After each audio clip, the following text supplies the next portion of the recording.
আসসালামু আলাইকুম রহমতুল্লাহি বারাকাতু। সম্মানিত ভিউয়ার্স, আজকে আপনাদের সাথে কথা বলবো তুলসী সিরাপ নিয়ে। আমরা কাশি হলে সাধারণত বিভিন্ন প্রকার মেডিসিন খেয়ে থাকি।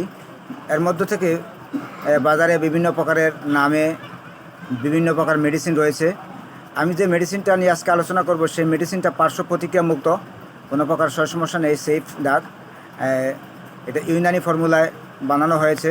যে মেডিসিনটার নাম হচ্ছে তুলসী। অবশ্যই আপনারা দেখতে পাচ্ছেন তুলসী সিরাপ। তুলসী সিরাপটা যে খাবে অবশ্য তার সর্দি কাশি থাকলে ভালো হবে, ফুসফুসের সংক্রমণ থাকলে ভালো হবে, শ্বাসকষ্ট হাঁফানি এই সমস্ত কাজ করে। এগুলো কিন্তু পার্শ্ব প্রতিক্রিয়া মুক্ত।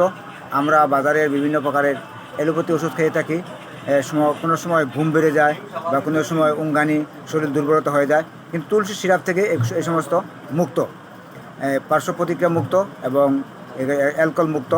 আমরা তুলসী সিরাপটা ব্যবহার করি, অবশ্যই ফায়দা পাবো। আমাদের কাশি হলে, সর্দি হলে এবং হাঁফানি দেখা দিলে আমরা বাজার থেকে তুলসী সিরাপ নিব ইনশাল্লাহ।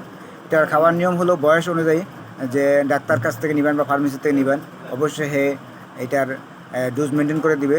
তো পার্শ্ব প্রতিক্রিয়া মুক্ত সিরাপ তুলসী আমরা যারা বয়স্ক আছি 1 চামচ 3 বার খাবো।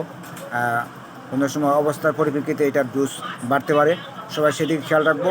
সবাই ভালো থাকবেন, তুলসী সিরাপ ব্যবহার করবেন। ধন্যবাদ সবাইকে। আসসালামু আলাইকুম রহমতুল্লাহি ওয়া বারাকাতুহু।